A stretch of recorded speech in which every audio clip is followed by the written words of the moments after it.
আজকের গুরুত্বপূর্ণ আঞ্চলিক সংবাদে সবাইকে জানাই স্বাগতম। আজকের সকালের বিশেষ বিশেষ খবর হলো, রাজ্যে আরো 20 লক্ষ পরিবারকে অরুণোদয়, লিঙ্ক হবে আধার রেশন, নিযুত মাইনার ফর্ম বিতরণ 7-8 আগস্ট থেকে, 30 সেপ্টেম্বর 30,000 বেকারকে আত্মনির্ভরশীল আসাম প্রকল্পে অর্থ সাহায্য। রাজ্যের আরো 20 লক্ষ পরিবারকে অরুণোদয় প্রকল্পের আওতায় আনছে সরকার। অরুণোদয় 3.0 অধীনে এই সুবিধা দেওয়া হবে। তবে অরুণোদয় প্রকল্পের সঙ্গে আধার, রেশন কার্ড লিঙ্ক করার কাজও হাতে নেবে সরকার। আগামী 30 সেপ্টেম্বর বাছাই করা 30,000 বেকারকে মুখ্যমন্ত্রীর আত্মনির্ভরশীল আসাম প্রকল্পের অর্থ সাহায্য দেওয়া হবে। স্কুল কলেজ পড়ুয়া মেয়েদের জন্য মুখ্যমন্ত্রীর নিযুত মাইনা প্রকল্পের ফর্ম বিতরণ শুরু হবে 7-8 আগস্ট থেকে। ধান সরষের সঙ্গে কৃষকদের কাছ থেকে এবার মেজও কিনবে সরকার। গত দুদিন ধরে জনতা ভবনে অনুষ্ঠিত জেলা আয়ুক্তদের সম্মেলনে গুচ্ছ সিদ্ধান্ত হয়েছে। কেন্দ্র ও রাজ্য সরকারের প্রতিটি প্রকল্পের রূপায়ণ এবং অগ্রগতি পর্যালোচনা করেছেন মুখ্যমন্ত্রী। বুধবার জেলা আয়ুক্তদের সম্মেলন শেষ হওয়ার পর তিনি নিজেই সাংবাদিকদের বিস্তারিত জানিয়েছেন। মুখ্যমন্ত্রীর দাবি, জেলা আয়ুক্তদের দুদিনের সম্মেলন আরো শক্তিশালী করবে প্রশাসন ব্যবস্থাকে। প্রশাসনকে জনগণের কাছাকাছি নিয়ে যাওয়া সম্ভব হবে। সেই লক্ষ্যেই আগামী মাসে পুলিশ সুপার, ডিটিও, জেলা কৃষি অফিসার, জেলা বন অফিসারদের সম্মেলন হবে। জেলা আয়ুক্তদের সঙ্গে বিভিন্ন বিষয় নিয়ে আলোচনার কথা জানিয়ে মুখ্যমন্ত্রী বলেন, মুখ্যমন্ত্রীর আত্মনির্ভরশীল আসাম প্রকল্পের সুবিধাভোগীদের আবেদন ইতিমধ্যে শেষ হয়েছে। ওই প্রকল্পে বাছাই করা 1 লক্ষ বেকারকে শিল্পোদ্যোগের জন্য 2 লক্ষ টাকা করে দেওয়া হবে। এর মধ্যে 1 লক্ষ টাকা ফেরতযোগ্য। প্রথম বছর বাছাই করা 30,000 বেকারদের অর্থ সাহায্য দেওয়া হবে। বাকি 70,000কে দেওয়া হবে পরের বছর। প্রথম পর্যায়ের 30,000-এর জন্য জেলা পর্যায়ের সাক্ষাৎকার 16 আগস্ট থেকে শুরু হয়ে চলবে 5 সেপ্টেম্বর অবধি। এরপর 30 সেপ্টেম্বর অর্থ সাহায্য দেওয়া হবে। অরুণোদয় 3 শুরুর কথা জানিয়ে মুখ্যমন্ত্রী বলেন, বর্তমানে অরুণোদয় প্রকল্পের সুবিধা পাচ্ছে রাজ্যের 27 লক্ষ পরিবার।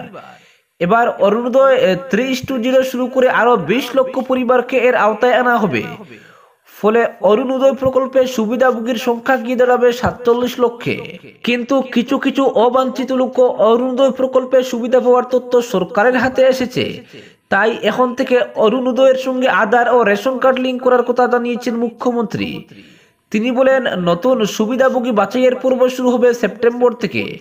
তবে রেশন কার্ড, আধার থাকতে হবে, না হলে অরুণোদয়ের সুবিধা মিলবে না। নতুন সুবিধাভোগীদের সঙ্গে পুরনো সুবিধাভোগীদেরও আধার, রেশন কার্ড লিঙ্ক করা হবে। উচ্চ মাধ্যমিক থেকে কলেজ, বিশ্ববিদ্যালয় পড়ুয়া মেয়েদের জন্য মুখ্যমন্ত্রীর নিযুত মাইনা প্রকল্প এনেছে সরকার। সেই প্রকল্পের রূপায়ণ নিয়েও জেলা আয়ুক্তদের সঙ্গে বৈঠকে আলোচনা করার কথা জানিয়ে মুখ্যমন্ত্রী বলেন, আগামী 7-8 আগস্ট থেকে নিযুত মাইনা প্রকল্পের ফর্ম বিতরণ শুরু হবে। 3 লক্ষ পড়ুয়া মেয়ে এর সুবিধা পাবে। কিভাবে সেই প্রক্রিয়া সুষ্ঠুভাবে সম্পন্ন করা যায় সে নিয়ে আলোচনা করা হয়েছে। তৃতীয় ও চতুর্থ শ্রেণীর সরকারি পদে নিয়োগের প্রক্রিয়া শুরু হয়েছে। প্রায় 11 লক্ষ প্রার্থী আবেদন করেছেন 10,000 পদের জন্য। ফলে স্বচ্ছভাবে কি করে নিয়োগ পরীক্ষা আয়োজন করা সম্ভব হয় তার উপরও জেলা আয়ুক্তদের সম্মেলনে গুরুত্ব দিয়েছেন মুখ্যমন্ত্রী। কৃষকদের কাছ থেকে ধান, সরষে ক্রয়ের ব্যবস্থা রয়েছে। এর সঙ্গে এবার মেজ ক্রয়ের ব্যবস্থাও করছে সরকার। তাছাড়া ক্রয় কেন্দ্রের মাধ্যমে নয়, এবার গ্রামে গ্রামে গিয়ে কৃষকদের কাছ থেকে উৎপাদিত সামগ্রী ক্রয় করা হবে, জানিয়েছেন মুখ্যমন্ত্রী। তিনি জানান, গতবার কৃষকদের কাছ থেকে 3.60 লক্ষ মেট্রিক টন ধান ক্রয় করেছে সরকার।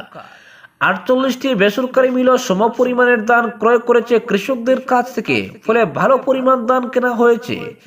তাছাড়া 11,000 মেট্রিক টন সরষে কেনা হয়েছে কৃষকদের কাছ থেকে।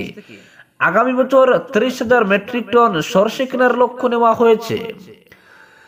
তাছাড়া রাজ্যের মেজের উৎপাদন বেড়েছে বলে কৃষকদের কাছ থেকে মেজও কেনা হবে। গ্রামে গ্রামে গিয়ে ধান, সরষে ক্রয় করা হবে কৃষকদের কাছ থেকে। এর জন্য টোল ফ্রি নম্বরের ব্যবস্থা থাকবে। আগামী ফেব্রুয়ারি মাস থেকে শুরু হবে সরষে ক্রয় এবং নভেম্বর থেকে ধান ক্রয়। তাছাড়া অমৃত বৃক্ষ অভিযান এবং ফের খেল মহারণ আয়োজনের প্রস্তুতি নিয়ে জেলা আয়ুক্তদের সঙ্গে আলোচনা হওয়ার কথা জানিয়েছেন মুখ্যমন্ত্রী। অপরদিকে পাটওয়ারির উৎকুচকাণ্ডের পেছনে রাঘব বোয়াল, শাস্তি নিয়ে সন্দিহান সুরক্ষা কমিটি, ক্ষতিপূরণ না দেওয়া পর্যন্ত ভারতমালার কাজ বন্ধ রাখার দাবি। ভারতমালা প্রকল্পের রাস্তা নির্মাণের জন্য জমি অধিগ্রহণ প্রক্রিয়া সুষ্ঠু ও সুন্দরভাবে সম্পন্ন করা সহ জমি মালিকদের সঠিকভাবে ক্ষতিপূরণ প্রদানের দাবিতে সোচ্চার হলো কাঠিগড়া নাগরিক অধিকার সুরক্ষা কমিটি। জমি মালিকদের ক্ষতিপূরণ প্রদান না করা পর্যন্ত রাস্তার কাজ বন্ধ রাখারও দাবি জানালো কমিটি। উৎকুচকাণ্ডে জড়িত পাটওয়ারির বিরুদ্ধে কেন ব্যবস্থা গ্রহণ করা হচ্ছে না প্রশ্ন উত্থাপন করা হয়েছে। এ নিয়েও ভারতমালা প্রকল্পের জমি অধিগ্রহণ সহ ক্ষতিগ্রস্ত লোকদের উপযুক্ত ক্ষতিপূরণ পাওয়ার বিষয় নিশ্চিত করতে সম্প্রতি কাঠিগড়া নাগরিক অধিকার সুরক্ষা কমিটি নামে একটি কমিটি গঠন করা হয়েছে। বুধবার এই কমিটির এক প্রতিনিধি দল সার্কেল অফিসার ডক্টর রবার্ট লয়ের সঙ্গে দেখা করে গত রবিবার অনুষ্ঠিত নাগরিক সভায় গৃহীত বিভিন্ন প্রস্তাবের প্রতিলিপি প্রদান করে এ ব্যাপারে দ্রুত ব্যবস্থা গ্রহণের দাবি জানানো হয়েছে। সুরক্ষা কমিটির সভাপতি হুসেন আহমেদ চৌধুরী জানান, জমি অধিগ্রহণের জন্য জারি করা ভুলে ভরা বিজ্ঞাপন সংশোধন করে নির্ভুল বিজ্ঞাপন প্রকাশ করা, রাস্তা নির্মাণের ফলে সাধারণ মানুষের যাতে কোনো অসুবিধা না হয় তার ব্যবস্থা গ্রহণ, জমি মালিকদের ক্ষতিপূরণের বিষয়টি নিশ্চিত করা, অধিগ্রহণ করা জমির নির্ধারিত মূল্যের 4 গুণ হারে ক্ষতিপূরণ প্রদান, ভূমিহীনদের প্রয়োজনীয় জমি আবন্টন দেওয়া, সরেজমিনে তদন্ত করে জমির সঠিক মূল্য নির্ধারণ করা সহ জমি মালিকরা ক্ষতিপূরণ না পাওয়া পর্যন্ত প্রকল্পের কাজ বন্ধ রাখার জন্য সুরক্ষা কমিটির সভায় প্রস্তাব গ্রহণ করা হয়েছিল। সার্কেল অফিসারের সঙ্গে দেখা করে ওইসব প্রস্তাবের প্রতিলিপি প্রদান করা হয়েছে এবং এ ব্যাপারে দ্রুত ব্যবস্থা গ্রহণ করার জন্য দাবি জানানো হয়েছে। এছাড়াও সম্প্রতি কাঠিগড়ার সহকারী ভূবাসন আধিকারিকের কার্যালয়ের পাটওয়ারি শাহাদত হোসেনের উৎকুচ নেওয়ার এক ভিডিও ভাইরাল হওয়ার পর এ পর্যন্ত কোনো ব্যবস্থা গ্রহণ না করায় বিস্ময় প্রকাশ করেছে কমিটি। তার অভিযোগ, এই উৎকুচকাণ্ডের পেছনে কোনো রাঘব বোয়াল জড়িত রয়েছে, যার ফলে অফিসের ভেতরে প্রকাশ্যে উৎকুচ নেওয়ার ভিডিও সামনে আসার পর সংশ্লিষ্ট পাটওয়ারির বিরুদ্ধে কোনো ব্যবস্থা গ্রহণ করা হয়নি। কাঠিগড়ার সার্কেল অফিস সহ সহকারী ভূবাসন আধিকারিকের কার্যালয়ে রীতিমতো দালাল রাজ চলছে বলেও অভিযোগ করেন তিনি। টাকা ছাড়া ওই 2 অফিসে কোনো কাজ হয় না বলেও অভিযোগ করেন। এ নিয়ে উচ্চ পর্যায়ের তদন্ত দাবি করেছে সুরক্ষা কমিটি। প্রতিনিধি দলে ছিলেন কমিটির সভাপতি হুসেন আহমেদ চৌধুরী, 2 জন সহ সভাপতি আব্দুল বাসিত প্রভুইয়া, সোনাহর আলী লস্কর, 2 জন সম্পাদক আনোয়ার উদ্দিন প্রভুইয়া, জুবাইরুল ইসলাম মজুমদার, প্রদীপনাথ, নিখিলেশ দেব, রুখন উদ্দিন তালুকদার প্রমুখ। অপরদিকে দুর্ঘটনায় মৃতদের পরিবারকে সান্ত্বনা, অর্থ সাহায্য বিধায়ক কৃষ্ণেন্দুর। নিলামবাজার এলাকার বেড়াজালে সংঘটিত ভয়াবহ পথ দুর্ঘটনায় ঘটনাস্থলে মৃত্যু হয় 6 জনের। মৃত মানুষগুলোর পরিবারের পাশে দাঁড়ালেন পাথারকান্দির বিধায়ক কৃষ্ণেন্দু পাল। বুধবার তিনি সরাসরি পাথারকান্দি থানাধীন দক্ষিণ কচুবাড়ি গ্রামের বাসিন্দা তথা দুর্ঘটনায় মৃত গুলজার হোসেনের বাড়িতে যান। পরে তিনি সেখান থেকে সোজা চলে যান চাঁদখিরার মৃত অটো চালক রুহুল আলমের বাড়িতে। উভয়ের বাড়িতে গিয়ে তিনি প্রয়াতদের আত্মার সদ্গতি কামনার পাশাপাশি শোক সন্তপ্ত পরিবারকে সমবেদনা জ্ঞাপন করেন। তিনি এই দুর্ঘটনায় সরকারের পক্ষ থেকে অসহায় পরিবার দুটিকে সব ধরনের সহযোগিতার আশ্বাস দেন। সেই সঙ্গে তিনি দুর্ঘটনায় নিহতদের পরিবারকে বীমা পাইয়ে দেওয়ার কথা বলেন। বিধায়ক এদিন হত অটো চালক রুহুল আলমের পরিবারের হাতে ব্যক্তিগত তহবিল থেকে নগদ 25,000 ও একই দুর্ঘটনায় মৃত্যু হওয়া কচুবাড়ির গুলজার হোসেনের পরিবারের হাতে নগদ 50,000 টাকা তুলে দেন। এ নিয়ে বিধায়কের সঙ্গে অন্যান্যদের মধ্যে ছিলেন মনোজ সূত্রধর, সুব্রত পুরকায়স্থ, কল্পদেব, অনিরুদ্ধ মজুমদার, পান্না গুপ প্রমুখ। উল্লেখ্য, গত 23 জুলাই নিলামবাজারের বেড়াজালে হুন্ডাই ভেনু ও অটোর সংঘর্ষে পাথারকান্দি দক্ষিণ কচুবাড়ি গ্রামের বাসিন্দা গুলজার হোসেন, স্ত্রী জাহেদা বেগম, 2 বছরের শিশুপুত্র জাহিদুল ইসলাম, শাশুড়ি আসমা বেগম, চাঁদখিরার অটো চালক রুহুল আলমের মৃত্যু ঘটে। অপরদিকে হাইলাকান্দিতে পরীক্ষা কেন্দ্রের দাবি, বৈঠকে ডাক পেয়ে অনশন প্রত্যাহার।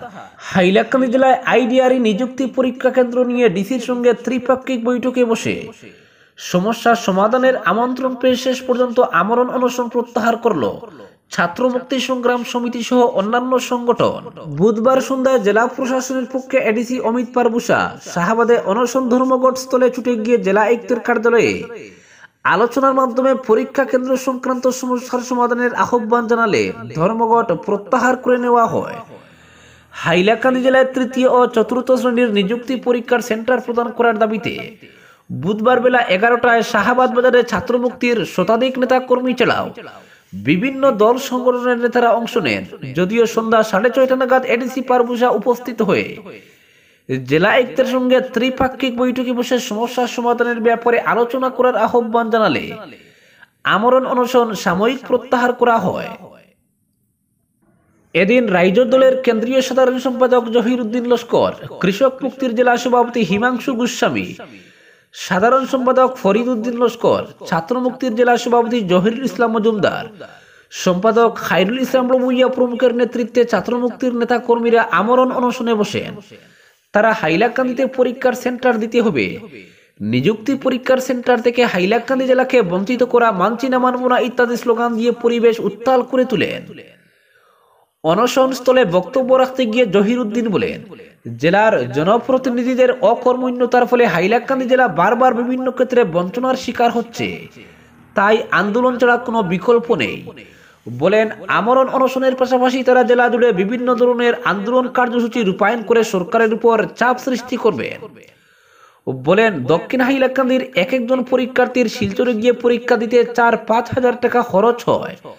তাছাড়া যানজটে পড়ে অনেক পরীক্ষার্থী পরীক্ষায় অংশ নিতেও পারে না, তাই পরীক্ষার সেন্টার যে কোনো মূল্যে আদায় করতে তারা বদ্ধপরিকর বলে জানান। ফরিদ উদ্দিন বলেন, হাইলাকান্দি জেলাকে যেভাবে 3টি সমষ্টি থেকে 2টি সমষ্টি বানিয়ে রাজনৈতিকভাবে পঙ্গু করা হয়েছে, সেভাবেই চাকরির ক্ষেত্রেও জেলার মেধাবী পড়ুয়াদের বঞ্চিত করার ষড়যন্ত্র চলছে। অনশন স্থলে অন্যদের মধ্যে বক্তব্য রাখেন আসাম মজুরি শ্রমিক ইউনিয়নের নেতা পারভেজ খসরু লস্কর, যুব নেতা রাজন লস্কর, যুব কংগ্রেস নেতা মন্টু মজুমদার, কৃষক মুক্তির প্রচার সম্পাদক আফজল হোসেন তাপাদার প্রমুখ। এদিন বিকেল 3টা নাগাদ কাটলিজোড়ার সার্কেল অফিসার মৃগাক্ষী দাস অনশন স্থলে উপস্থিত হয়ে অনশন প্রত্যাহার করার অনুরোধ করলেও ছাত্র মুক্তির নেতারা তা মেনে নেননি। তারা জেলা আয়ুক্তের উপস্থিতি দাবি করে অনশনে অনড় থাকেন। এদিকে জেলা আয়ুক্ত হিবারে নিসর্গ জেলার বাহিরে থাকায় জেলা আয়ুক্তের পক্ষ থেকে এডিসি অমিত পারভূষা অনশন স্থলে উপস্থিত হন। তিনি অনশনকারীদের দাবির পূর্ণ মান্যতা দিয়ে বলেন, বিষয়টি নিয়ে জেলা আয়ুক্তের সঙ্গে বৈঠক করে সরকারকে অবগত না করলে সমস্যার সমাধান হবে না। তিনি বলেন, যেহেতু জেলা আয়ুক্ত গুয়াহাটিতে রয়েছেন, তাই বৃহস্পতিবার জেলায় আসার সঙ্গে সঙ্গে তাৎক্ষণিক বিষয়টি নিয়ে এক ত্রিপাক্ষিক বৈঠক করে রাজ্য সরকারকে অবগত করা হবে। শেষ পর্যন্ত এডিসির আহ্বানে সাড়া দিয়ে দীর্ঘ প্রায় 7 ঘন্টার পর অনশন প্রত্যাহার করেন ছাত্র মুক্তির নেতৃবর্গরা। এদিকে নিযুক্তি পরীক্ষার জন্য হাইলাকান্দি জেলায় দেওয়ার দাবিতে করা অনশনে পূর্ণ সমর্থন জানিয়ে অংশ নেন হাইলাকান্দি প্রেস ক্লাবের সভাপতি নঈমুল ইসলাম চৌধুরী। আন্দোলনকারীদের উদ্দেশ্যে বক্তব্য রাখতে গিয়ে নঈমুল ইসলাম চৌধুরী বলেন, যেহেতু হাইলাকান্দিতে নিট পরীক্ষা, সিবিএসইর মাধ্যমিক ও উচ্চতর মাধ্যমিক পরীক্ষা সুষ্ঠুভাবে অনুষ্ঠিত হয়, তাই নিযুক্তি পরীক্ষার সেন্টার প্রদান করা প্রয়োজন। এ নিয়ে সব রকম আন্দোলনে তার পূর্ণ সমর্থন রয়েছে বলেও জানান প্রেস ক্লাবের সভাপতি নঈমুল ইসলাম চৌধুরী। অপরদিকে কটামনি বাজারে 2টি বাইকের মুখোমুখি সংঘর্ষে গুরুতরভাবে আহত হলেন 2 বাইক চালক সহ মোট 3 জন। দুর্ঘটনাটি সংঘটিত হয়েছে বুধবার সন্ধ্যায় 6:50 সময়। জানা গেছে, কটামনি বাজারে 2 বাইকের মধ্যে সংঘর্ষ ঘটে। এতে 2 বাইক চালক সহ বাইকে থাকা অপর এক আরোহী সড়কের পর ছিটকে পড়ে এতে গুরুতর আহত হন।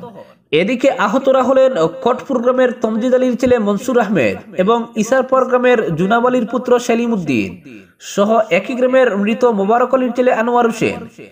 এখনো পর্যন্ত সংকটজনক অবস্থায় আহতরা মাকুন্দা মিশনারি হাসপাতালে চিকিৎসাধীন রয়েছেন বলে জানা গেছে। আজকের বিশেষ সংবাদ এখানেই সমাপ্ত।